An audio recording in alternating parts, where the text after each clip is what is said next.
Hola amigos, muy buenas tardes, donde sea que ustedes se encuentren, bienvenidos una vez más, como siempre les digo aquí al Florentino, a este espacio de review del mundo, review de lo que está sucediendo en este momento en orden geopolítico, en el orden mundial, que como cada semana siempre nos trae cosas. Este video yo lo hago siempre, o bueno, casi siempre en fin de semana, como para eso entre el domingo y el lunes. Pero he tenido una serie de cosas, la semana pasada no se hizo, así que han sido 2 semanas más o menos que hemos estado sin cobertura de este video y han sido 2 semanas realmente trepidantes, así que espero me acompañen, espero se acomoden ahí porque de verdad las cosas que han pasado son impresionantes y sobre todo hoy esta misma semana que se están desarrollando unos hechos que pueden ser como de calado mundial, que podrían marcar algún punto de inflexión o no en cuanto a lo que vendrá los próximos meses. Así que si están interesados en saber qué es lo que va a pasar, en qué es lo que está pasando, quédense, ya saben, suscríbanse también al canal, porque esta es una búsqueda que hago también con el propósito de aprender y de formarme una mejor opinión con ustedes acompañándome. Así que suscríbanse, quédense aquí y vamos a empezar de una vez con este vistazo al mundo. Así que aquí tenemos a nuestra querida Gaia de una vez.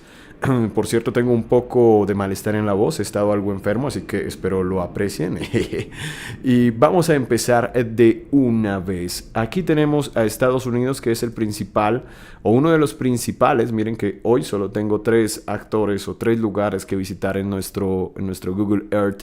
Y aquí tendríamos a la princesa de estas últimas 2 semanas, a la reina o el rey, como lo quieran ver, de estas últimas 2 semanas, a quien acapara las miradas, acapara más las miradas que la Miss Universo de Noruega o Dinamarca, donde sea que haya ganado la señorita.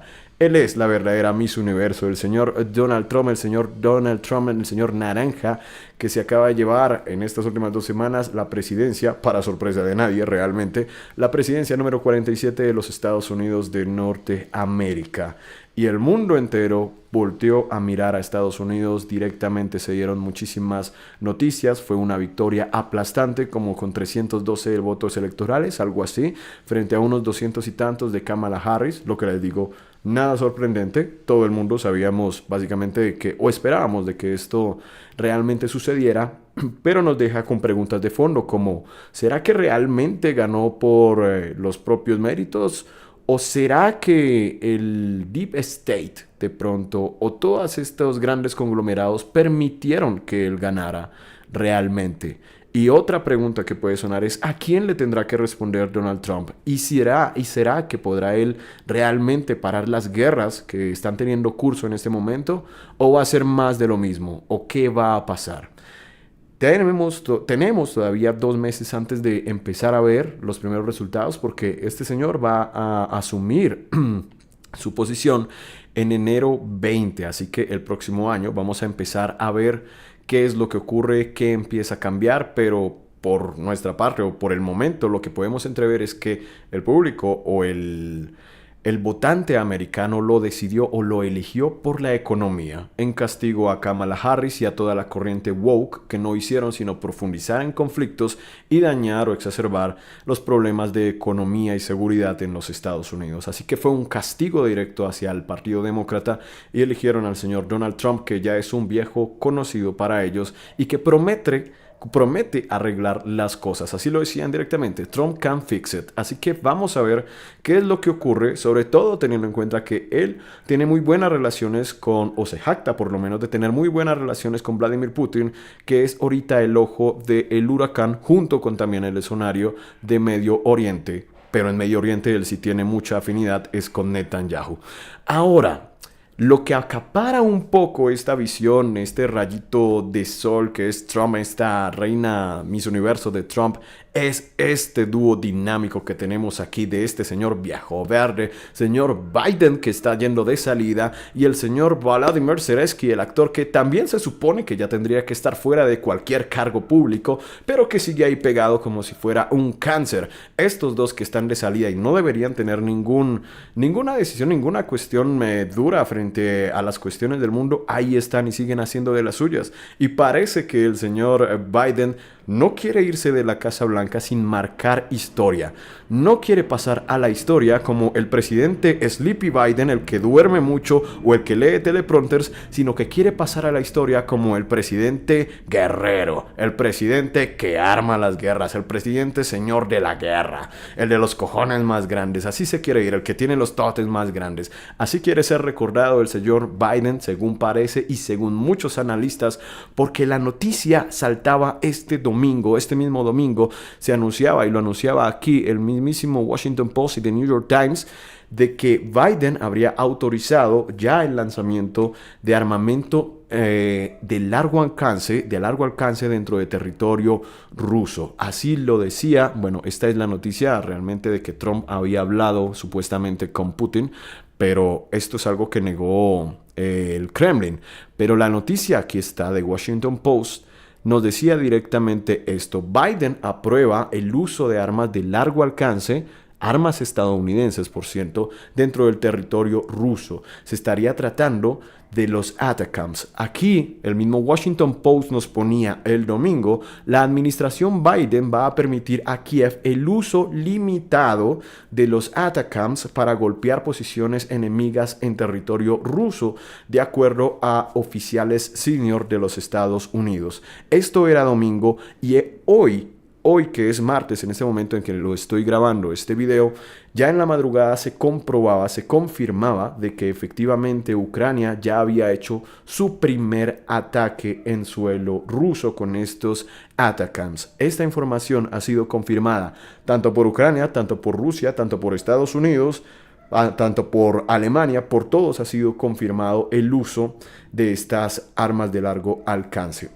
Algo que quiero añadir es que el día domingo en el que se daba esta información, también el diario Le Figaro de Francia decía que también se unían a la iniciativa o a darle el permiso Reino Unido y Francia, mientras que Alemania no se une a este permiso con sus misiles Taurus. Sin embargo, de momento no se han pronunciado nada más y lo único que se ha disparado efectivamente y confirmado son los ATACMS dentro de Rusia.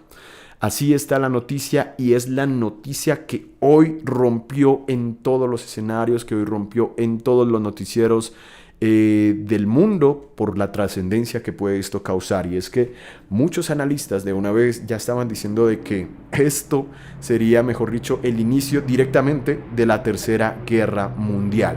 Las reacciones no se hicieron esperar, se dieron reacciones tanto en el lado ruso, tanto en el lado ucraniano, tanto en el lado americano. Incluso desde el domingo que ya se tenía la información, el hijo de Trump salió a decir de que son unos imbéciles, en palabras de él, en su ex, son unos imbéciles por permitir este tipo de cosas. Elon Musk, que también es ahora o va a ser el nuevo jefe de departamento para los costos o la preservación de los costos o algo así, el recorte de costos o la eficiencia de costos de la Casa Blanca, también salió a decir de que ellos son los que quieren o buscan guerra y que quieren perpetuar las guerras. También lo dijo en X, y también Robert F. Kennedy salió a pronunciarse en contra de esto. Es decir, el trumpismo en general salió a pronunciarse en contra de esta decisión de la Casa Blanca de permitir a Ucrania disparar dentro de Rusia con armamento de largo alcance. Aquí teníamos la portada que sale hoy en The New York Times. Ucrania disparó por primera vez misiles estadounidenses dentro de territorio ruso. Nos ponían también acá otra noticia chiquita que dice que Rusia ha sufrido pérdidas colosales en Ucrania, que si su ejército se está muriendo, pero pues creo que Ucrania ha tenido más pérdidas que ellos, creería yo. Y acá también hay una pequeña noticia que la ponen justo aquí abajito, súper pequeña, que dice: Putin baja los niveles o baja ¿cómo se dice? El umbral para el uso de armas nucleares. Y es a la siguiente noticia que nos vamos a referir. ¿Por qué? A raíz de esto, de este ataque que ha realizado Ucrania dentro de territorio ruso, pues la respuesta no se hizo esperar, y el día de hoy mismo también, Vladimir Putin, el presidente de la Federación Rusa, ha firmado y aprobado la nueva y actualizada doctrina nuclear rusa. Esto es muy importante, pero es algo que ya sabíamos y ya entreveíamos que iba a pasar.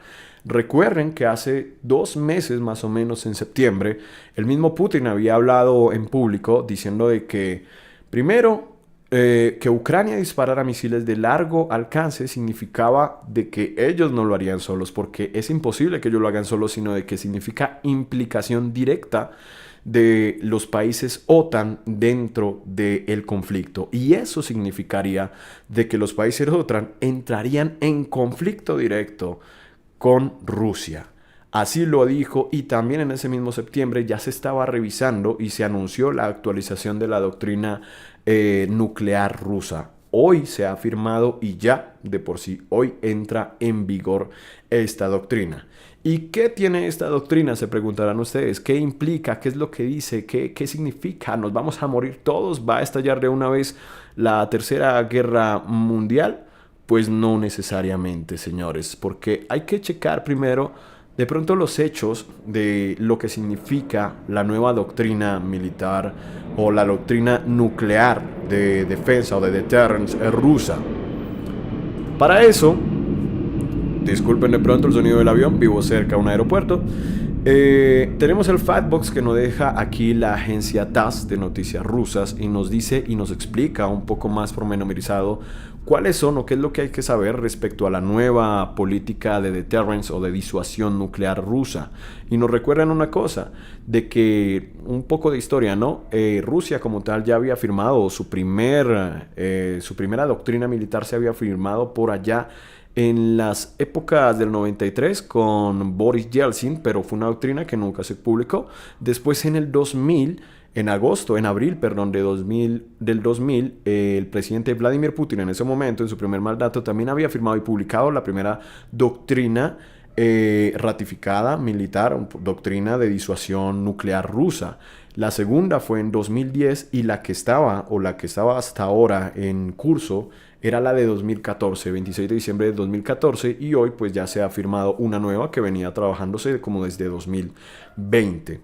Nos dice aquí la agencia TASS, les voy a traducir, dice: todas las versiones de la doctrina militar, todas las versiones enfatizan en que Rusia puede utilizar armas nucleares en retaliación por el uso de armas de destrucción masiva en contra de Rusia y sus aliados. Es algo que ya conocíamos, es algo que ya estaba desde el 2000, como saben. En adición, las armas nucleares pueden ser utilizadas si hay una agresión con armas ordinarias, es decir, armas convencionales. También podrían utilizar armas nucleares en caso de que utilicen armas convencionales, no necesariamente una nuclear. Pero eso sería si Rusia ve que o percibe que hay una amenaza, a la existencia misma o a la propia existencia del Estado. Esta amenaza podría llegar en particular, sea por un envolvimiento directo de países NATO en el conflicto. Desde el 2010, nos sigue diciendo acá, Rusia ha incluido esta política militar para fortalecimiento frente a las amenazas de la NATO en su doctrina militar. Y acá nos pone un rengloncito muy importante.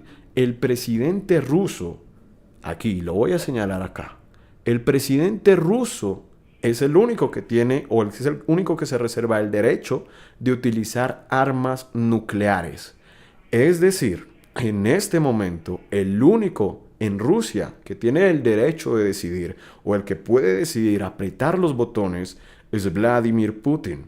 Así que, de una vez, por mi parte, yo pienso que el mundo puede respirar tranquilo de que no va a haber una guerra nuclear, por lo menos hoy, porque tenemos a Vladimir Putin, o el mundo tiene un líder como Vladimir Putin que es moderado, de que, aunque muchos no lo crean, es un líder moderado, que es muy calculador y que es un ajedrecista. Entiéndanme eso, es una persona que realmente sabe lo que está haciendo y es un estadista competente que no va a lanzar al mundo por la borda ni va de una vez por esto a responder con armas nucleares.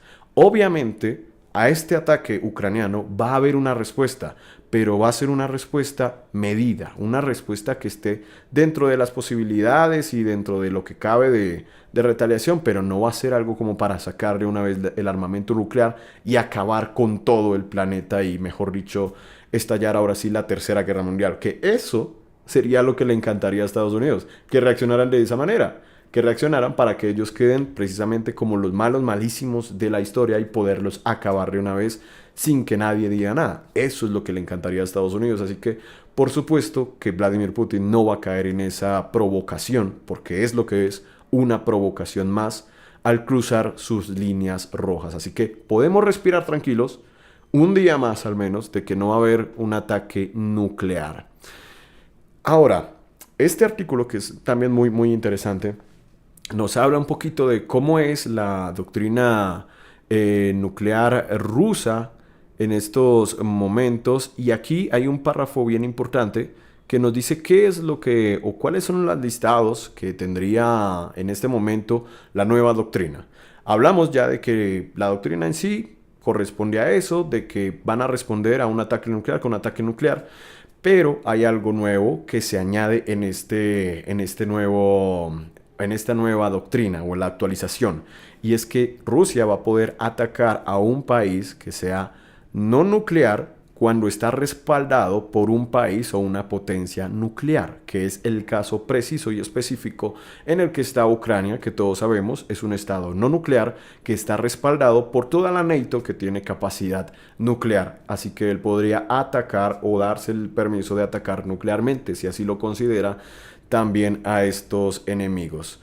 También nos dan los criterios de cuáles serían los casos en los que van a utilizar o podrían utilizar el armamento nuclear. Y nos dice así: los criterios listados para el uso de armamento nuclear son los mismos que existían en la doctrina militar rusa.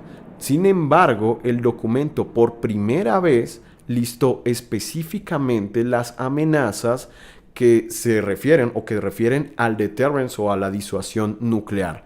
Estas incluyen la construcción enemiga de armamento nuclear, la entrega de esos sistemas nucleares cerca de las fronteras de Rusia y sus aliados, el despliegue de misiles de defensa de misiles de medio y corto alcance. También las armas de precisión, de alta precisión no nuclear y armas hipersónicas, drones de ataque, armas láser, esto es nuevo y esto es algo que ya existe, armas láser y también armas láser que considere, de algún país, perdón, que Rusia considere como un adversario. Y sigue diciéndonos acá, la política de disuasión también se dirige contra los países que estén desplegando defensas de misiles en el espacio. Y eso es algo que yo ya les he dicho a ustedes en muchas ocasiones en estos videos, y es que el nuevo campo de batalla está allá arriba sobre nuestras cabezas, en la estratosfera, en el espacio como tal. Allí es donde está el nuevo campo de batalla, porque el que controle allá la atmósfera, el que controle el espacio, pues va a controlar directamente el mundo. Es una nueva estrategia. Ya no son solo los mares, no solo es la tierra, ahora es el espacio y pues también en las épocas actuales el ciberespacio. Así que en este tiempo presente y en el futuro vamos a ver los nuevos conflictos desde el espacio. El que domine el espacio dominará el mundo. Acuérdense de eso. Y sigue diciendo el artículo: los países que posean armas nucleares y medios para transportarlos, el esparcimiento o el crecimiento incontrolado de armas nucleares y el despliegue de armas nucleares y sistemas de estados no nucleares, obviamente de apoyo de potencias nucleares, lo que les decía. El documento lista los principios de la disuasión nuclear, que serían la continuidad, la adaptabilidad y amenazas emergentes, y la organización racional del deterrence nuclear. También la constante alistamiento o el constante alistamiento por parte de esas fuerzas, el control centralizado y mantener la uncertainidad de los potenciales adversarios en gran escala, sin importar la escala, el tiempo y la localización del uso de fuerzas de disuasión. Más o menos ahí, perdonen un poquito mi inglés. Estos son más o menos, bueno, esos son como tales las nuevas cosas que nos agrega la política o la nueva política de disuasión rusa en cuanto a los temas nucleares. Hay mucho que ver aquí, también están incluyendo obviamente cómo sería el papel de Bielorrusia. Recordemos que Bielorrusia ya tiene armamento nuclear desplegado por Rusia en respuesta a lo mismo que hicieron los Estados Unidos, pues con sus países aliados ahí en Europa, en la OTAN, y que si tocan a Bielorrusia, pues también estarían tocando a Rusia. Así que así están las cosas. Recorremos entonces esto de que primero Rusia no va a responder a lo loco, es decir, incluso aquí lo dice y nos recuerda muy al principio del documento, de que esta doctrina lo que estipula es que las armas nucleares son un arma de último recurso, que se van a utilizar como último recurso cuando lo necesite Rusia o cuando se sienta de verdad que su vida o que la existencia misma del Estado corre peligro, pero que no se va a limitar claramente a solo ataques nucleares, sino también puede ser una invasión, por ejemplo, de aviones, bombardeos, drones masivos que afecten efectivamente a esa continuidad de la que hablábamos del Estado ruso. Así que estos son los hechos realmente de esta nueva política de deterrence, de disuasión nuclear rusa. No significa que vayamos de una vez, ya por el ataque que hicieron hoy los ucranianos, a ver el inicio de la Tercera Guerra Mundial. Pero ciertamente podríamos estar cada vez más cerca y cada vez podríamos estar más cerca a un cisne negro o a un paso estúpido, porque las guerras podrían iniciar, nadie sabe, o bueno, todo el mundo sabe cómo inicia, pero no saben cómo terminan, pero podría pasar un acto tan estúpido y trivial, un error por alguna de las partes, que inicie y desencadene todo. Así que podríamos ver eso, puede pasar. Aún quedan 2 meses para que se vaya Biden de la Casa Blanca y veamos a ver si de pronto Trump puede hacer el cambio. Pero si siguen como están las cosas y toreándolo, estos 2 meses podrían ser decisivos y podrían llegar al punto en el que Trump no tenga nada que hacer cuando obtenga el poder. Si esto es así, pues hay muy poco que podría hacer Trump, pero podemos ser optimistas y pensar de que tal vez solo es una locura más que se le ocurre hacer aquí al señor Biden. Por ejemplo, aquí había un artículo importante que me pareció bueno, de Sputnik, los mismos de Sputnik, que es un periódico ruso, que nos dice por qué el uso por Ucrania de misiles estadounidenses contra Rusia no será un punto de inflexión. Nos dice que la autorización de Estados Unidos para que Ucrania utilice misiles norteamericanos de largo alcance para golpear en lo profundo de Rusia es sin duda una escalada del conflicto, declaró a Sputnik el bloguero militar chino apodado Wen Kenji. No obstante, eso no supone una amenaza de tercera guerra mundial, ya que Moscú dará una respuesta mesurada. Era lo mismo que estábamos diciendo. Van a responder, pero de una manera mesurada y pues diametralmente contundente, ¿no? Zelensky solo le quedan 2 meses para dar un giro a sus acciones militares, nos decía el bloguero. Y es que justo hoy, también después de los ataques, salió Zelensky a decir de que era el momento de presionar a Putin. Salió engrandecido, salió fortalecido, hoy ya salió como respaldado por sus socios americanos y se le ve hoy fuerte y convencido de que tiene todo para ganar, aunque realmente tiene la guerra perdida, realmente la tiene perdida. Y le quedan estos 2 meses para tratar de quedarse en el poder o tratar de cambiar las cosas, lo cual es muy poco probable. Así que así están las cosas. Hay un pequeño detalle también que tenemos que ver y es el papel de Alemania, que es a lo siguiente que quiero pasar, y es que justo la semana pasada llamó por primera vez el señor Olaf Scholz a Vladimir Putin después de 2 años, después de todo este tiempo del conflicto. Por fin se llamaron, por fin se hablaron en una llamada que duró más de 1 hora. Así nos lo dice la agencia TASS, que nos regala los Fatbox sobre esta llamada, primera llamada que se dio en 2 años. Nos dice que los líderes sostuvieron una discusión franca, detallada sobre la situación alrededor de Ucrania. Dice que Putin le dijo a Scholz que la crisis fue causada, le recordó que la crisis fue causada directamente, fue provocada por NATO, por la OTAN, con sus políticas agresivas. En primero, un intento de hacer de Ucrania un patio de antirrusos, ¿sí? Hacer de Ucrania un lugar de rusofobia directamente. Lo segundo, infringieron los derechos de los hablantes de lengua rusa en Ucrania, que esto obviamente ha pasado, les hicieron básicamente una segregación. Y tercero, ignoraron los intereses de seguridad de Moscú. Scholz, por su parte, dijo que acordaba desde el gabinete de la Cancillería pues, de Alemania llamar a Putin para terminar el conflicto y pedir la retirada de las tropas pues, del territorio ucraniano. Los planes de Berlín de darle apoyo a Kiev siguen manteniéndose, nos dice ahí, tanto como sea necesaria, por tanto tiempo como sea necesario.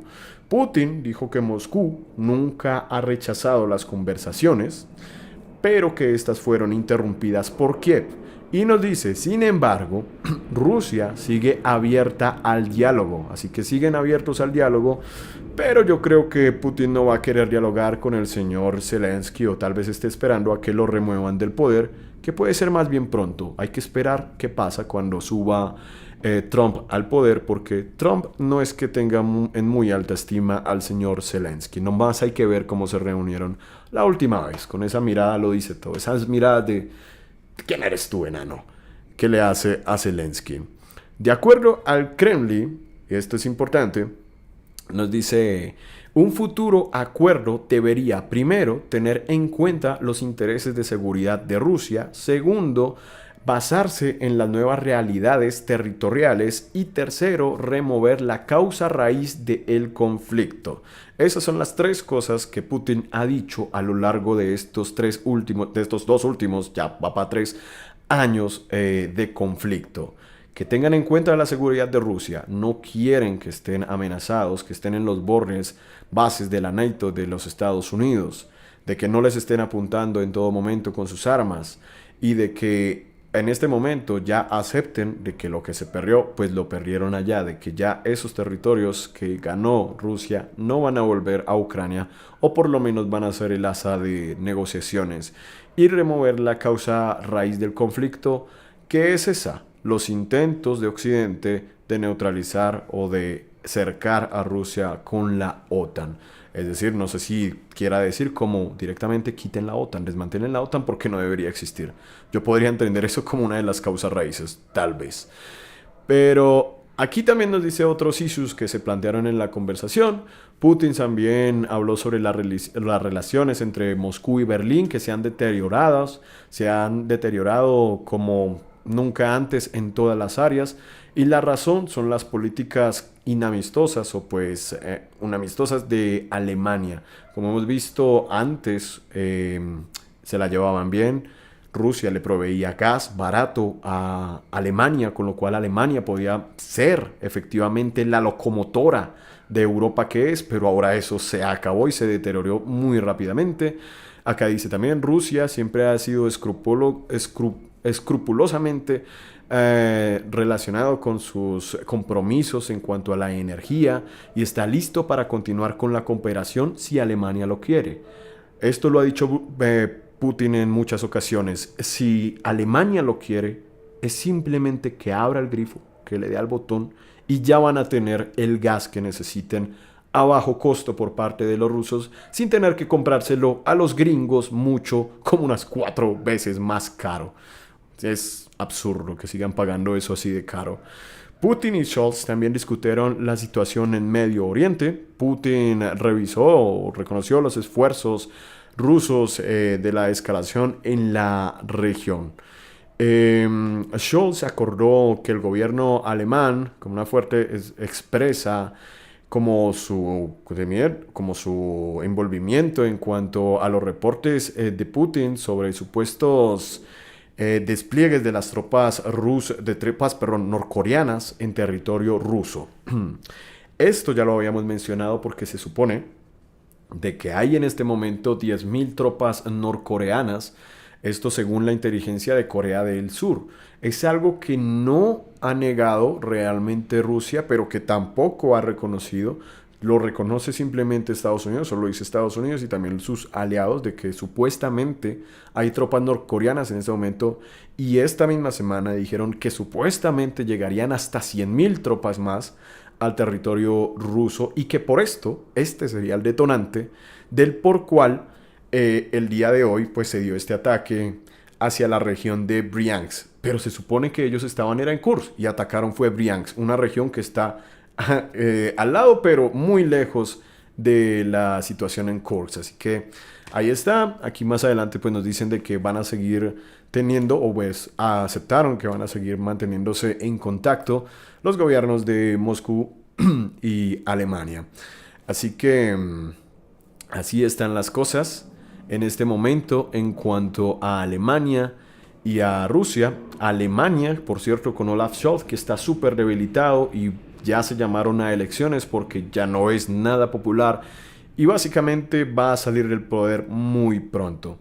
Y en cuanto a esta relación, en toda esta novela que les estoy contando, él hoy mismo en una conferencia en el G20 que se está llevando a cabo en Río de Janeiro, en Brasil, dijo que sería un error por parte de Alemania enviar estos misiles Taurus, porque eso implicaría que tendrían que mandar personal para que los pudieran disparar hacia Rusia.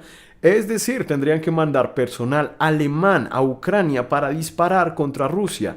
Eso implica y nos deja de una vez entrevés que lo que nos decía Putin era cierto, que estos misiles de largo alcance no los pueden disparar los ucranianos por sí solos. Necesitan del soporte y de la ayuda de las manos extranjeras de los países que son los dueños de este armamento. Es decir, que esos misiles que se dispararon hoy, esos ATACMS, fueron disparados por manos estadounidenses hacia territorio ruso. Y ahí es donde se complica la cosa. Ese es el quid del asunto por el cual muchos dicen que podría ser el inicio de la Tercera Guerra Mundial y el por qué les estoy contando toda esta historia, que ya parece un círculo, y es eso, de que hay manos directamente estadounidenses involucradas detrás de estos ataques y ahora el mundo está a la espera de la respuesta de Putin, porque podría ahora perfectamente, según su nueva doctrina, atacar alguno de los intereses estadounidenses en la zona, no directamente a Kiev, sino podría ser a una base militar estadounidense en el Mar Negro, a alguna nave estadounidense en el Mar Negro también, o darle armamento a los hutíes para que le disparen a los portaaviones, que ya lo han hecho, ya de hecho le dispararon a un portaaviones, si no estoy mal, al USS Lincoln, que tuvo que salir de esta zona del mar Arábico porque fue afectado, disparado por los hutíes allá en Yemen. Eso podría pasar. Así que recorremos, esto es una movida de ajedrez que me parece apasionante, por un lado, apasionante este juego que estamos viendo, pero el otro escalofriante, tenebroso y asqueroso de cómo se puede dar estas movidas del poder y de que ahora estamos a la espera de cuál va a ser la respuesta de Putin. Pero con lo que les dije, obviamente, y yo pienso que no va a ser una movida nuclear, ni que se va a mover hacia el término nuclear ni mundial, aunque puede ser, y como ya muchos dicen, hace rato estamos en una guerra mundial, pero al menos no va a ser de proporciones nucleares. Pero obviamente sí vamos a estar a la espera de cuál va a ser la respuesta, porque una respuesta contundente sí va a haber, eso es seguro, queridos amigos. Y bien, esa es toda la novela en cuanto a Rusia, en cuanto a Estados Unidos, en cuanto a la nueva princesa Trump que va a llegar en enero. Esperemos que cuando llegue haya todavía mundo que gobernar para él. Y también teníamos un par de noticias más con el que quiero cerrar, como para alivianar algo, y es que esta misma semana Israel ofrece una recompensa de $5 millones por cada rehén que liberen en Gaza. El señor parece que en este momento no pudo por medio de las armas, ahora está mandando a negociar, les pago, por favor, entréguenme los rehenes, porque después de más de este año que ya lleva en Gaza, no lo ha conseguido, pero según aquí nos dice también el tiempo, él dice que jamás no va a quedarse gobernada, no va a quedar gobernando en la franja de Gaza. Es decir, pero no sé, no entiendo. Creo que hace un par de meses había dicho de que ya no había nada que hacer en Gaza, que ya todo estaba ganado, que los objetivos estaban cumplidos, pero parece que sigue existiendo Hamas en Gaza y parece que sigue estando fuerte la cosa allá, ¿no? Como para llegar al punto de ofrecer recompensas por la liberación de los rehenes. Tal vez Gallant tenía razón en que había que buscar otras maneras de hacerlo. E igual lo despidió, porque recordemos eso. Él despidió a su ministro de Defensa, Yoav Gallant, el mismo día que eligieron a Donald Trump como presidente. Pero bueno, Son las locuras de este señor genocida terrorista que es amigo de los Estados Unidos y que seguirá siendo amigo de los Estados Unidos en esta nueva administración que va a entrar para el país del norte. Y otra noticia con la que quiero cerrar es sobre Irán. Aquí nos la trae Switch Info. Es que Irán ralentiza su producción de uranio cercano al nivel militar, pero acumula más material. Dice así: 19 de noviembre, Irán ralentizó ligeramente su producción de uranio al 60% de pureza, cercano al nivel de uso militar del 90%, pero siguió acumulando ese material y ya cuenta con 182.3 kilos, indicó este martes el Organismo Internacional para la Energía Atómica, la OIEA. Es decir, se necesita uranio al 90% enriquecido para usarlo como un arma nuclear, pero ellos de repente hoy como que ralentizaron esta producción y lo dejaron en 60%, pero siguen teniendo la cantidad suficiente de uranio de este material, en este caso 182.3 kilos, según dicen, porque podría ser más, que sería suficiente para hacer al menos unas 3 o 4 bombas atómicas. No sé qué tanta cantidad se necesite, pero póngale que unas 3, 4 bombas atómicas, con lo cual ya sería ciertamente una potencia nuclear. Si es que no, ya tienen de facto un arma nuclear o ya la tienen y no lo sabemos. Recuerden que esto está todo en las sombras. La pregunta es aquí, ¿por qué de repente quisieron pararlo, ralentizarlo y dejarlo al 60%? ¿Qué intereses hay detrás o por qué? ¿O quién está negociando ahí atrás? ¿Podría ser parte de los Estados Unidos? ¿Podría ser esto resultado de la nueva administración? Porque Irán, ahora también salió la noticia de que podría sostener conversaciones con la nueva administración de Trump. ¿Podría ser que estén negociando detrás esta desescalada, de que se esté calmando más bien las aguas en Medio Oriente? Tendríamos que verlo.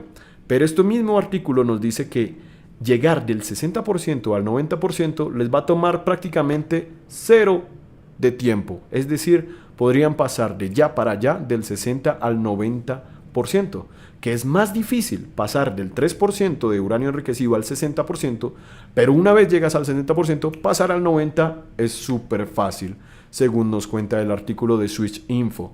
Por lo cual, parece que igual ya tienen su meta, ya podrían hacerlo, pero quieren mantener las cosas tranquilas o tal vez ya las cosas se están negociando debajo de la mesa y quién sabe con quién o con qué complejo militar. Así están las cosas, señores. Ese es el vistazo al mundo. Como ven, está totalmente revuelto, totalmente loco. Como les digo, me resulta apasionante e increíble ver todos estos movimientos, pero al mismo tiempo me dan terror, me dan pavor de todo este poder que hay en unos cuantos y en unas cuantas organizaciones que ni siquiera conocemos, en caras que ni siquiera conocemos y que salen en las fotos. Los que vemos en las fotos son apenas el principio del iceberg, señores. Y vamos a ver si de verdad el Miss Universo Donald Trump logra acabar con esta locura en enero y si lo dejan. Porque recordemos que tal vez él llegó a la presidencia porque este complejo, así se llama, el complejo militar industrial de Estados Unidos, así lo quiso. El que se beneficia con todo esto es el complejo militar de Estados Unidos, con empresas como Lockheed Martin, que son las que hacen los misiles, o la Rheinmetall por allá en Alemania. Todo ese complejo militar sí se enriquece con la guerra, son los verdaderos señores de la guerra. Así que veremos en qué acaba todo esto. De momento podemos respirar tranquilos. No va a haber, o por lo menos es mi entender, no va a haber una escalada nuclear, por lo menos hoy, de pronto el jueves. Pero de momento vamos a seguir viéndolo y veremos qué pasa en esta semana que está demasiado caliente. Tengan una feliz semana, queridos amigos. Recuerden suscribirme, seguirme. Esta semana hay nuevo relato que sé que les va a gustar. Va a ser cortico y nos vemos el próximo fin de semana, ojalá con mejor voz. Que estén muy bien. Adiós.